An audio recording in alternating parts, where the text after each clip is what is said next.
only person in this world that matters to me still is my daughter. But I'm still defending the fact that I didn't hurt her. The upcoming Peacock docuseries Casey Anthony Where the Truth Lies, premiering November 29th, will take a look at the 2008 trial of Casey Anthony. But unlike other series, this one will heavily feature an interview with the accused Casey Anthony herself. So, I'm Adam Andrews with Where Are They Now, and today, it's Who is Casey Anthony? On October 14th, 2008, Casey Anthony was indicted on charges following December 2008, when human remains, including a small skull, were discovered in the woods not far from Anthony's parents' house. Duct tape with a trace of a heart, as if a heart-shaped sticker had once been stuck on it, was attached to the mouth of the skull. The remains had been discovered in a trash bag. The bones were soon identified as Kaylee Anthony, Casey's. During the trial, the prosecution's angle on the passing of Kaylee was that Casey was responsible and was the one who placed the duct tape, resulting in Kaylee's passing. They then postulated that Casey kept the body in the trunk of her parents' car for a few days before finally getting rid of it in the woods. But lacking any substantial definitive evidence linking Casey, prosecutors were banking on circumstantial evidence and the defendant's history of lying to sell their case. Now, Casey had lied on several occasions during the investigation. For starters, while not a lie, she didn't report Kaylee missing for 30 days, and even then, it was her parents that alerted police. But after the fact, she told the police her daughter vanished after she left her with a babysitter, but there was no babysitter. And while a real woman with the supposed babysitter's name existed, she had absolutely no connection to Casey Anthony or anyone that knows her, family or friends. Casey also lied about her occupation, telling her family, friends, and even the police that she worked at Universal Studios, but when police asked her to bring them to her work, Casey led detectives around the building for about 25 minutes before she jokingly admitted that she had no office there and that she had been fired years before this. Now, while the prosecution displayed Casey as a woman who would take her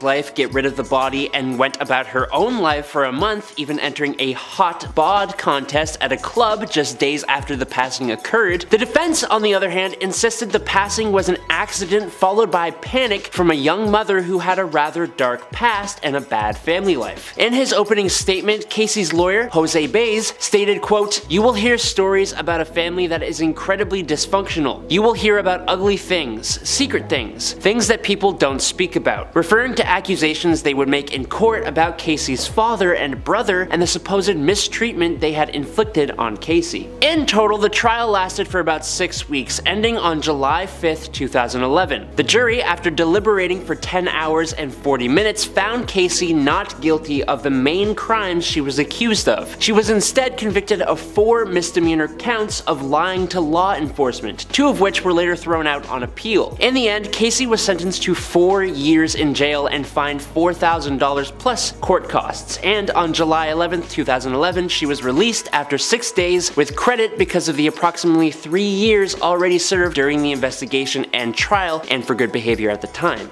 For the trial, 5.2 million people tuned in to HLN, making for one of the largest audiences in the network's 29-year history. Fox News and MSNBC also saw significant bumps in viewership around the announcement of the verdict. The trial of Casey Anthony became a huge deal online and in the news. People were outraged that Casey walked away without doing real time for the crimes they were positive that she committed. Casey Anthony even held the title for, quote, "the most hated person in America" by ePoll's eScore celebrity research. Now, after the trial and her release from her 4-year sentence in 2011, she didn't say a word to the press and didn't appear on any of the usual shows that you'd think, like Dr. Phil and all that. Her parents, meanwhile, talked to Dr. Phil in September 2011. George and Cindy Anthony were heartbroken over not taking any action before it was too late. No matter what really did happen, they did not feel that their daughter was innocent. Casey and Kaylee, when I saw them leave on June 16th, 2008, that's the last time I saw them together, is what George said on the show. Continuing, Casey again is responsible for Kaylee no matter where she was or what happened. Cindy said that she believed it was possible that the passing was an accident and that Casey panicked. George said he didn't believe that in his heart and suggested other possible accidents that could have occurred. Now, in a video shot in October 2011 and posted on YouTube on January 5th, 2012, Casey vowed to remain in hiding for at least another month, saying it's just a little surreal how much things have changed since July and how many things haven't changed. But the good thing is that things are starting to look up and things are starting to change in a good way. I just hope that things stay good and that they will only get better. In June 2012, Piers Morgan revealed that he had a 10-minute phone chat with Casey Anthony in which she declared, "There's nothing in this world I've ever been more proud of. There's no one I loved more than my daughter. She's my greatest accomplishment." On the show, Casey's lawyer, J. Cheney Mason, told Morgan, quote, "She said that to you without any prompting, without any rehearsal, without any lawyering whatsoever," adding, "Casey had a bad background. Lots of problems in her history. She just didn't trust anybody." Casey also reportedly told Morgan, quote, "I'm 26 now and I've been through hell. I'm not making gazillions of dollars at the hands of other people or trying to sell myself to anyone willing to throw a couple dollars at me. The caricature of me out there couldn't be any further from the truth." Now last year in 2021, ahead of the 10th anniversary of the verdict, a male juror from the case told People magazine, quote, "Generally, none of us liked Casey Anthony at all. She seems like a horrible person, but the prosecutors did not give us enough evidence to convict. They gave us a lot of stuff that makes us think that she probably did something wrong, but not beyond a reasonable doubt." He continued on saying, quote, "My decision haunts me to this day. I think now if I were to do it over again, I'd push harder to convict her of one of the lesser charges." But this wasn't the end of run-ins with the law for Casey Anthony. Nothing huge, but Casey was sentenced to a year of probation in 2011 for check fraud. She filed for Chapter 7 bankruptcy protection in 2013 in Tampa, claiming she was almost $800,000 in debt, not least due to legal fees, and had only about $1,000 in personal property. On May 23rd, 2021, she caught the attention of TMZ when she called 911 to report that she'd been in an altercation with another woman at a bar in West Palm Beach. No one was arrested, but the incident report stated that she and a woman were fighting over a guy they'd both dated in the past. The other woman told Fox News in June that the altercation had, quote, "zero to do with an ex-boyfriend. There's more to it, I wish not to say." As for what Casey Anthony has been doing in her time since she was released, in November 2015, she filed to register a company called Case Photography, and the following year she was said to be working for and staying with Patrick McKenna, a private investigator who worked for the defense on her case and for the O.J. Simpson defense team back in the 1990s. The Miami Herald reported in January 2021 that state records showed Casey had registered her own private investigation business called Case Research and Consulting Solutions in the state of Florida on December 14th, using McKenna's longtime address. Now both of these businesses, the photography and the PI work, seem to be failed ventures for Casey Anthony. The now 36-year-old sat down for multiple interviews over the course of 6 months to speak on the infamous investigation, trial, and aftermath, as well as the speculation surrounding her actions at the time, her demeanor in the courtroom, and her time spent in prison. She has somewhat famously refused to do interviews for most things unless she has a bit more of a say in how she is portrayed. Now whether that is to hide her own guilt or because Casey Anthony knows how people could possibly twist her words or narrative, that's up to you guys to decide. Filthy Rich, the documentary series from 2020, is getting a sequel today that focuses on the accomplice to the original's focus, Ghislaine Maxwell. But what will the documentary focus on specifically? I'm Adam Andrews with Where Are They Now, and let me give you an idea of what we could expect. Filthy Rich Ghislaine Maxwell will be released on Netflix on Friday, November 25th with a running time of 1 hour and 41 minutes. It is a sequel to the increasingly hard-to-watch 2020 series that covered Ghislaine's accomplice and the main perpetrator of the crimes. Unlike the previous 3-part docu-series though, this will be a single feature. In December 2021, Maxwell was found guilty and convicted by a jury in US federal court on 5 incredibly concerning counts carrying a potential custodial sentence of up to 65 years imprisonment. In the end though, Maxwell was only sentenced to 20 years in prison, despite prosecutors pushing for a sentence of 30 to 55 years in prison. Fortunately, Maxwell still faces another trial for perjury on 2 occasions that she lied during the trial of her accomplice, with each count carrying a maximum sentence of about 5 years. If she will be given the maximum sentence is totally unknown at this point, but let's hope it's the case. Now the trailer for this documentary shows that it will be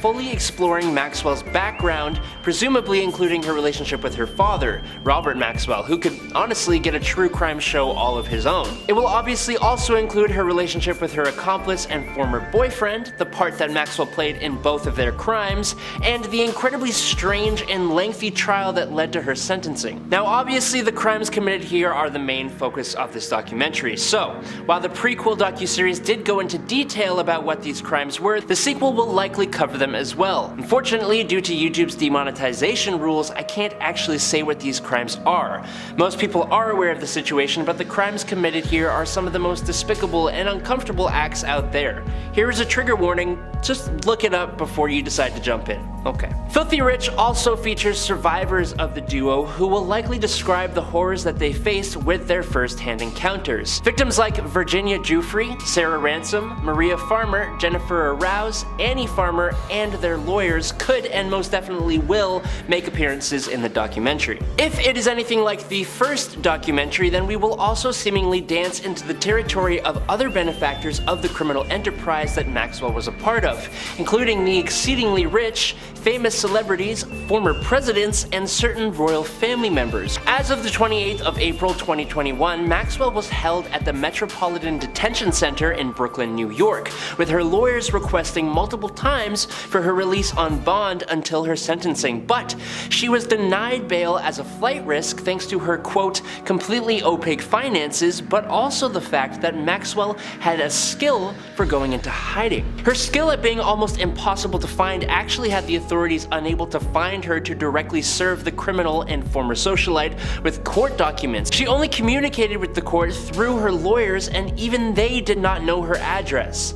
The district judge even had to grant a motion for alternative service on the grounds that the plaintiff's efforts to reach Maxwell were persistently thwarted, which included hiring a private investigation firm that attempted service at 3 physical addresses, sending information to several email addresses, and reaching out to the lawyers actively representing Maxwell in another lawsuit who refused to accept services on her behalf. So, presumably the documentary will also go into how exactly she managed to do that and the phone tracking system that was used to finally locate her. The documentary may also cover Maxwell's numerous attempts at trying to keep documents sealed that were part of a suit by one of the former victims. These documents were eventually released anyways, and they included a deposition given by the victim and more recent email exchanges between Maxwell and her accomplice. Overall, the documentary will just shed light on the acts of an incredibly wealthy criminal, a monster who used her power, wealth, and influence to bribe, blackmail, prey on, and take advantage of those who didn't know any better or who were not in a position to help themselves. They were put into situations no one should ever be placed in, and were often trapped in places with no escape. There is a lot about this situation I'm not allowed to say at the risk of demonetization, but that in no way means we are going to overlook the serious crimes that were overseen, facilitated, and committed by Ghislaine Maxwell, a monster who fed other monsters. Are you responsible for his death? Yes, I am. Netflix's movie The Good Nurse tells the real-life story of Charles Cullen, a New Jersey native who became known as the Angel of Death after he admitted to taking the lives of anywhere between 30 and 40 people at the various hospitals and nursing homes he was a nurse at from 1988 to 2003. I'm Adam Andrews, and today on Where Are They Now, we are going to talk all about Charlie Cullen, the Angel of Death. Charlie was born in New Jersey on February 22nd, 1960, and was the youngest of 8 siblings.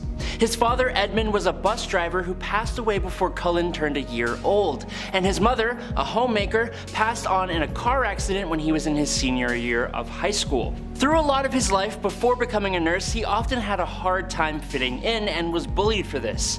This was even the case when, after dropping out of high school, Cullen joined the US Navy and served aboard the submarine USS Woodrow Wilson, as well as the supply ship USS Canopus. Cullen passed the intense psychological examinations required to work on the submarines, which apparently didn't make note of his psychological issues that resulted in him attempting to take his own life multiple times from a young age all the way into adulthood. One of these attempts occurred during his time in the Navy and had him committed several times over his time there. Cullen was eventually medically discharged from the Navy in 1984, but the exact reasons have not been disclosed. It was after his discharge that he began to pursue nursing, attending Mountainside Hospital's nursing school in New Jersey, graduating as president of his nursing class in 1986. After this, he began working at St. Barnabas Medical Center in Livingston, Essex County, New Jersey.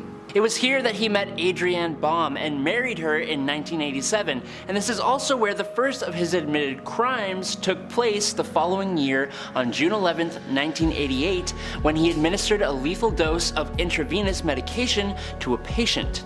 There were a few other patients from St. Barnabas that became victims of Cullen's over the years he worked at the medical center, up until he left in January 1992, when the hospital authorities began investigating the contaminated IV bags that Cullen was most likely responsible for. A month after leaving St. Barnabas, Cullen got a position at Warren Hospital in Phillipsburg. At this hospital, we know that Cullen took the lives of at least 3 older women, and he had another close brush with being caught, as the last of the 3 women, before her passing, had claimed that a thin, sneaky male nurse, who was not her nurse, had come into her room and injected her while she was supposed to be sleeping, but unfortunately, her claims were ruled as unfounded. The next year, in 1993, things in Cullen's personal life took another downward spiral with a nasty divorce from his wife, Adrienne Baum. By this point, Charlie and Adrienne shared 2 daughters, but Adrienne had become more and more uncomfortable with the behavior Cullen had been displaying. Among other things, his wife claimed that Cullen had spiked people's drinks with lighter fluid, burned their daughters' books, and even left their daughters with a babysitter for a whole week. This, plus his apparent mistreatment of the family dogs, led to Adrienne filing a restraining order against Cullen the same year, 1993. Following this, Charlie moved into a basement apartment in Phillipsburg, and he's even claimed to have wanted to quit nursing at this point in his life. But child support payments he had to make meant that he was forced to continue to work. It really kind of makes you wonder that if he had quit nursing, if more lives would have been spared, or if he would have continued his spree in some other way. An event in March 1993 leads me to believe he would have committed more. Cullen broke into the home of a female co-worker in the middle of the night while she and her son slept. While that is incredibly creepy, he thankfully left without waking either of them. He did actually begin stalking this woman, who eventually filed a police report, and Cullen then pleaded guilty to trespassing and got a year of probation. Following this, Cullen took 2 months off from work and was treated for depression in 2 psychiatric facilities after another attempt to take his own life. Despite his treatment, he attempted this again 2 more times before the end of the year. Cullen also had another brush with being caught in September of 1993 as well, when a 91-year-old patient at Warren Hospital had reported Cullen entering into her room and injecting her. A day later, she passed away, and her family, particularly her son, had claimed that her passing was absolutely not natural. In response to this, the hospital gave Cullen a lie detector test, which he actually passed. I'm not sure how he managed to do that, but he did. Cullen would then move to the intensive care unit of Hunterdon Medical Center in Flemington in the spring, staying here for about 3 years. He claimed to put his spree on pause during the first 2 years at Hunterdon, but there is no way to verify this claim since the hospital records for that period of time had been destroyed when he was eventually arrested, which I will circle back to later. What Cullen did admit to was a string of 5 patients between January and September of 1996, who he had taken the lives of with increased doses of digoxin, which was one of his preferred modus operandi. Digoxin is a medication routinely used to treat people with an irregular heartbeat or heart failure, but it can be lethal in large doses. Outside of digoxin, Cullen would also inject patients saline pouches with lethal doses of insulin and epinephrine that wouldn't necessarily cause red flags. After his time at Hunterdon, Cullen moved on to another facility, Morristown Memorial Hospital, but it turns out he couldn't quite cut it here, as he was fired for poor performance shortly after, which led to a stint of about 6 months of unemployment, which subsequently meant he stopped paying child support. He was again treated for depression and admitted to another psychiatric facility. In 1998, Cullen landed a job at the Liberty Nursing and Rehabilitation Center in Allentown, Pennsylvania. Here, he ran into a bunch of problems. For starters, Cullen found himself being accused of giving patients medications at unscheduled times, as well as entering into a patient's room with syringes in his hand. This encounter somehow left the patient with a broken arm, so I'm suspecting that the accusations and this incident were both examples of attempts on patients' lives. For the broken arm incident, Cullen was fired, but not before he caused the passing of another patient, which was actually blamed on another nurse. From Liberty, he somehow kept getting work, being hired at Easton Hospital in November 1998, taking another patient's life the next month in December 30th, injecting them with a lethal amount of digoxin. This time it did lead to an internal investigation within the hospital, but the evidence found did not implicate Cullen in a definitive enough manner. Now, if you were surprised that he has found this much work before, well, he continued to do so even after the internal investigation. Now, during this time, most hospitals were desperate for nurses as there was a national shortage in nurses, and unfortunately, before Cullen, there was also no system in place to identify nurses with histories of mental health and/or employment issues. There was also the fact that hospitals did not take proper responsibility for all the problems Cullen had been causing, as they feared lawsuits from patients' families, which, I don't know about you guys, but that kind of infuriates me just a smidge. If a lawsuit was what they were worried about, it really came back to bite them in the butt when Cullen was eventually arrested. Unfortunately, we are only in 1999 so far in Cullen's story, and we have a few more years until he was actually arrested. Cullen got another hospital job in the burn unit of Lehigh Valley Hospital Cedar Crest in Allentown, where he took the life of yet another patient with an attempt on one more. He resigned a month later and then got another job at the cardiac care unit of St. Luke's Hospital in Bethlehem, where he stayed for about 3 years, which resulted in the passing of at least 5 more patients and attempts on 2 others that we know of. Most of his crimes here went undetected until another co-worker discovered vials in the disposal for medications that had no recreational value outside of the hospital. That factor made the theft of these vials even more irregular. Cullen was caught for the theft in the subsequent investigation, which resulted in the hospital offering him a deal to either resign with a neutral recommendation or to be fired completely. Obviously, he chose the resignation and left in 2002. Another crazy fact about this time in his life is that 7 people who worked with Cullen at St. Luke's had gone to the Lehigh County District Attorney with suspicions that Cullen had been using medications to cause the passing of patients. But investigators never actually looked into Cullen's employment or psychological past, and after 9 months, the case was dropped with a lack of evidence. Thanks to this, Cullen was able to get another job in the critical care unit of the Somerset Medical Center in Somerville in September of 2002. He even began to date another woman around this time too. Despite that, Cullen's depression got even worse, which resulted in the passing of at least 13 more patients by the middle of 2003. But it still didn't stop right away.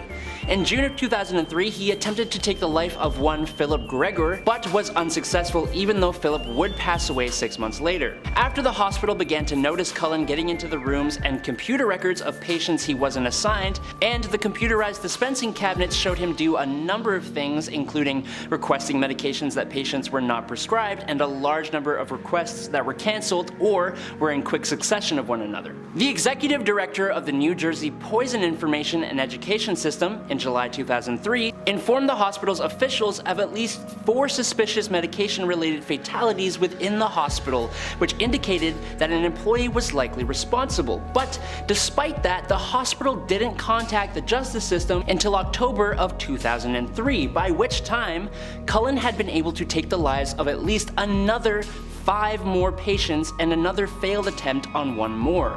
It was when a patient passed away from low blood sugar that month that the hospital finally went to the New Jersey State Police, who launched an investigation into Cullen's past employment with other hospitals and the numerous suspicious activity and the sheer number of patients who had passed away at the several hospitals he had worked at over the years. On October 31st of 2003, the hospital had fired Cullen, claiming that it was for lying on his job application.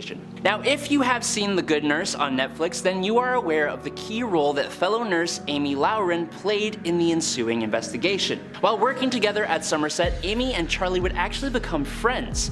She has said that she thought he was a kind man who had even helped the single mother, who was also suffering from cardiomyopathy and had been working night shifts at the hospital to qualify for health insurance. After she had been provided with documents that showed Cullen's medication requests, she knew that he was the one who had been taking patients' lives. She told CBS later that there were so many withdrawals of lethal medications that you wouldn't order unless you wanted to do what Cullen did. Now, working with the investigators, Amy began to collect evidence at the hospital, and she even tried to convince him to confess and wore a wire after investigators asked her to when she visited Cullen after work one day. Now, after several weeks of surveillance and the help that Amy Lauren provided, police had enough probable cause to arrest Cullen. They did so on December 12, 2003, while Cullen was at a restaurant. 2 days later, Charlie Cullen admitted to detectives Dan Baldwin and Tim Braun that he had taken the lives of Florian Gall and a total of 40 patients over the past 16 years, not to mention the attempted ones. While he admitted to this many, investigations into Cullen's activity have turned up that his number of crimes could potentially go as high as 400 patients. For the film, released in early October, Netflix adapted Charles Graeber's nonfiction book The Good Nurse, A True Story of Medicine, Madness, and Murder. Charlie is played by Eddie Redmayne, with Amy Lauren being played by Jessica Chastain. To tell the story as authentically as we could, and you need to have certain plot points because he did do these things. Over the weekend, I watched Monster: The Jeffrey Dahmer Story on Netflix. First of all, absolutely terrifying and extremely disturbing. The very first episode had me clutching a pillow for life support. But secondly, Evan Peters, the lead actor playing the titular serial killer, was completely unrecognizable. Many may already know how talented this actor is, but if you don't, well, I'm Adam Andrews with Where Are They Now, and today we're going to talk about Evan Peters and everything he has done up until now, and then just a dash of some controversy. Let's just jump in. Evan Thomas Peters, if you haven't already gathered, is an actor and is well known for playing non-typical characters. His roles historically have been outcasts, goofballs, and those living outside whatever societal norms are present at the time. It just fits with his whole non-typical look thing. Born in St. Louis, Missouri on January 20th, 1987, Peters grew up in the suburb of Baldwin, moving to Grand Blanc, Michigan in 2001 with his family, and this is where he began to work pursuing modeling and taking acting classes. But it wasn't until he was 15 that Evan moved to Los Angeles with his mom to pursue acting specifically.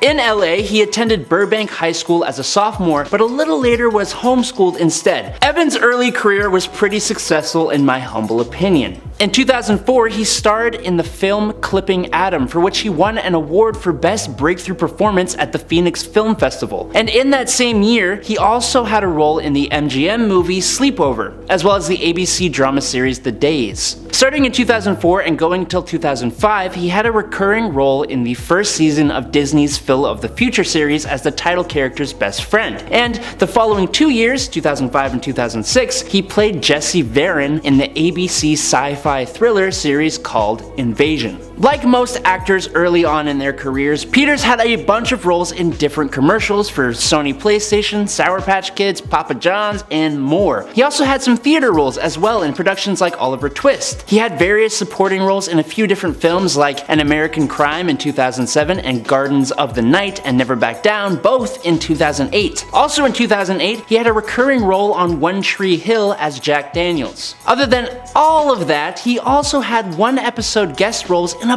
bunch of different shows, including Monk, House, The Mentalist, In Plain Sight, Parenthood, and The Office, which was a hilarious episode. Just saying. In 2010, he played a supporting role to Aaron Taylor Johnson in Kick-Ass, but was unable to return for the sequel in 2013 because of a little show called American Horror Story. Despite all that he had already done before, American Horror Story, created by Ryan Murphy and Brad Falchuk, gave Peters his breakthrough role in the form of Tate Langdon in the very first season in 2011. If you have never seen American Horror Story, no worries. The show is, surprisingly, a horror TV series for the cable network FX. It follows a sort of anthology style, with each season being its own self-contained miniseries in a way, following different sets of characters in the fictional world of the series. Sometimes the show has moments inspired by true events, and the story of each season plays out in full with a start, a middle, and an end. The cool thing about this show is that a lot of the actors come back for different seasons in different roles, and usually those roles are much different from their previous season's role. role. It's both a really cool concept for a show, but also an incredibly well done and well performed series as well. But this is about Evan Peters, and like I said, his role as Tate Langdon in the first season was a huge deal for him and made Peters a much bigger name. When he came back for the second season in 2012/2013 as Kit Walker, his role earned him a nomination for the Satellite Award for Best Supporting Actor in a Series, Miniseries, or Television Film. He continued on for Season 3, Coven in 2013-2014, Season 4, Freak Show in 2014-2015, Season 5, Hotel in 2015-2016, Season 6, Roanoke in 2016, Season 7, Cult in 2017, for which he earned a Critics' Choice nomination, the 8th crossover season called Apocalypse in 2018, and skipping Season 9, he returned for the first part of the 10th season titled Red Tide. During all of that time, Peters also worked on many other projects like the comedy film Adult World alongside John Cusack and Emma Roberts. He also became a superhero when he joined 2014's X-Men Days of Future Past as the mutant Quicksilver, a role which was first really good, but also he reprised it first in 2016's X-Men Apocalypse and again in 2019's Dark Phoenix. In 2015, he also starred in a horror film called The Lazarus Effect and a drama called Safe Light. In 2016, he was also in a comedy drama called Elvis and Nixon, and in 2017 he played the lead in The Pirates of Somalia, and the next year was lead again for the film American Animals. He also acted in the first season of Ryan Murphy's Pose drama series. Now, thanks to Disney purchasing Fox, Evan's Quicksilver character was transferred over into the Marvel Cinematic Universe, and he picked up that role in the 2021 Disney Plus series WandaVision, but as an imposter since Aaron Taylor Johnson had already played the character previously. Also, in 2021, he won the Primetime Emmy Award for Outstanding Supporting Actor in a limited or anthology series for his role in Mayor of Easttown, an HBO miniseries starring Kate Winslet. And that brings us all the way to the present, with the Netflix miniseries about Jeffrey Dahmer, which was also created by Ryan Murphy, who co-created American Horror Story. Working as an actor, specifically a popular and successful actor, means that your personal life will always be watched and talked about by the press, gossipy teenagers, and shameless YouTube channels like this one. And Peters does have a little bit of drama under his belt. I mean, other than all the awards he has won for acting in dramas. But who cares about talent and award-winning performances?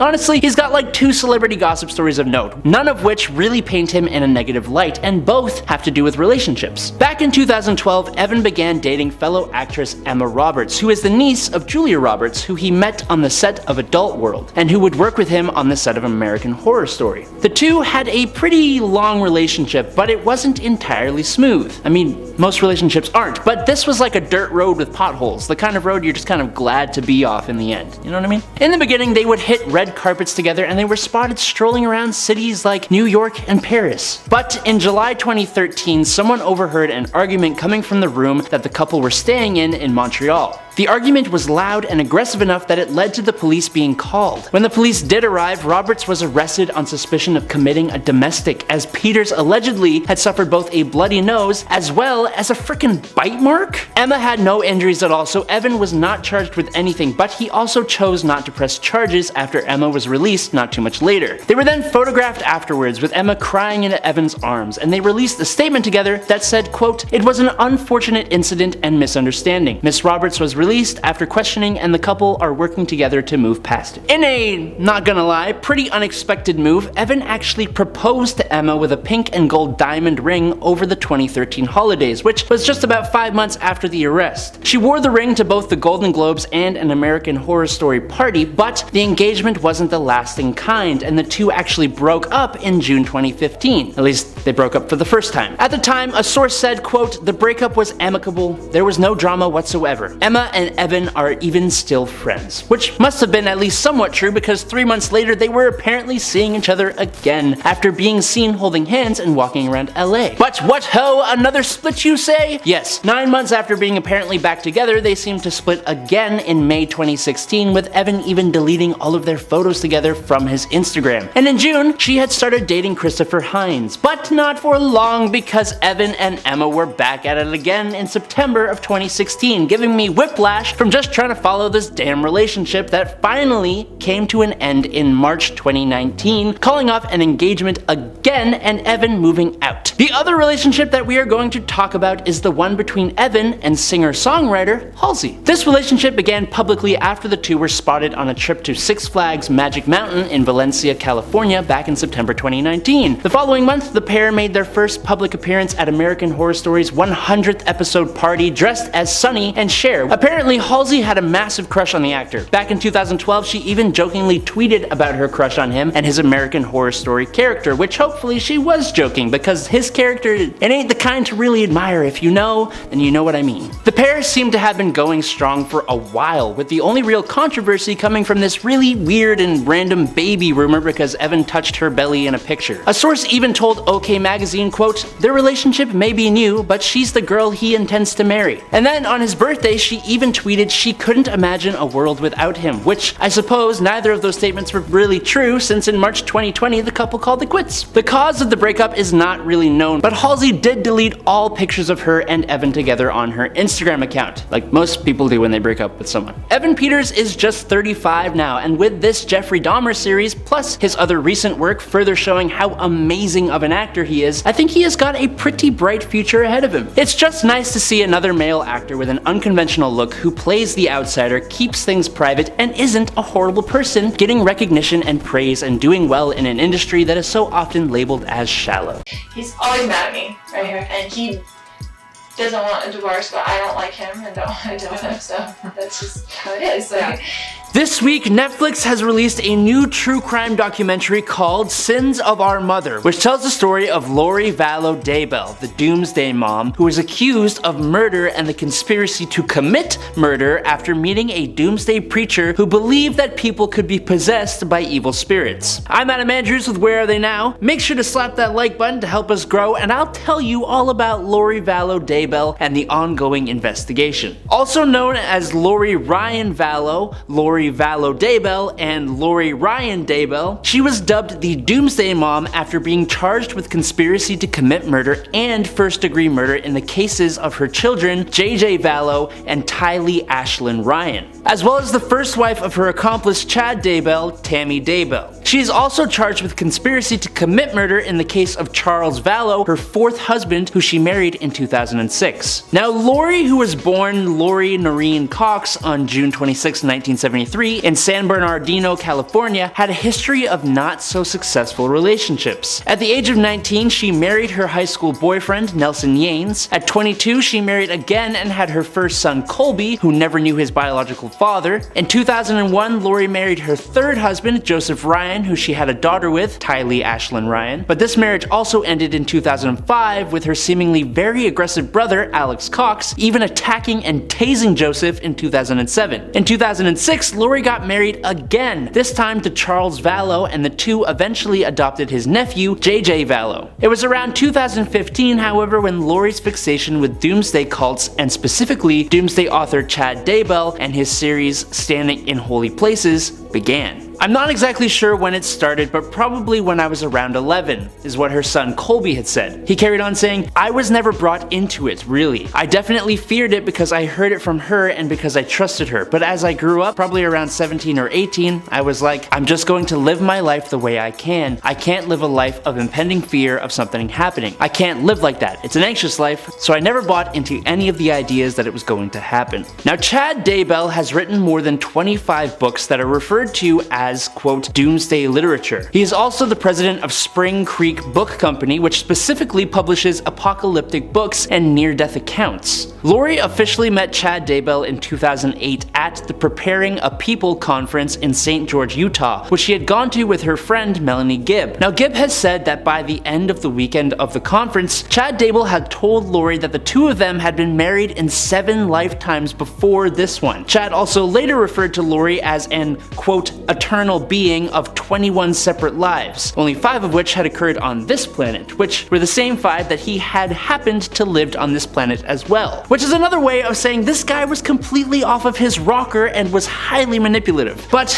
Then again, she believed him, so maybe they were meant for each other, I don't know. Lori was also thrilled and very excited about this belief system and became increasingly fixated on Chad. Several weeks after their meeting, Lori's husband left town on a business trip and Lori held an overnight gathering at her home that both Gib and Chad Daybell went to. Daybell was speaking at another conference in Mesa, Arizona, close to where Lori lived at this time. Gib later recalled Chad lavishing attention on Lori and expounding upon his unusual religious beliefs and, quote, the deeper mysteries of God, with a small group of the overnight guests. According to Gib, Chad stated that he had lived 31 different lives on various Earth-like planets. Now, it's believed that they both shared a cult-like belief system, with Daybell claiming he could tell if people were, quote, light or dark, and whether they'd made, quote, a contract with God or Satan. They also believed in zombies, which they thought of as bodies which had been possessed by evil spirits. They appeared together on a podcast called Time to Warrior Up, which has since been deleted, but it can be found on YouTube, so if you want to find it, you can definitely go do that. Apparently, around this time, Chad and Lori began talking about using their doomsday cult beliefs to justify the passing of both JJ and Ty Lee. By January 2019, Charles Vallow had become concerned for his own safety and the safety of his children, which he reported to the police. Apparently, Lori had told Charles she was a, and I quote here, translated being who cannot taste death, sent by God to lead the 144,000 into the millennium, end quote. Lori also said that she no longer cared about him or JJ and claimed that she was the reincarnated wife of the Church of Jesus Christ of Latter-day Saints founder, Joseph Smith. Charles even tried to bring his wife in for a 72-hour evaluation, which didn't really pan out. Charles finally divorced from his wife in February of 2019 after she had threatened to end his life, had taken $35,000 from their bank account, and had stolen his truck. Lori ended up moving with her kids closer to where Chad Daybell and his wife Tammy lived in Rexburg, Idaho in September of that year. But from here, things really began to go downhill. It was on July 11th, 2019 that Alex Cox, the brother of Lori, took the life of Charles Vallow, her recently divorced husband. Apparently, this had been in self-defense, according to Alex, although later his death would be ruled a homicide. This same month, Chad Daybell and Lori began sending each other romantic text messages using fake names of James and Alina.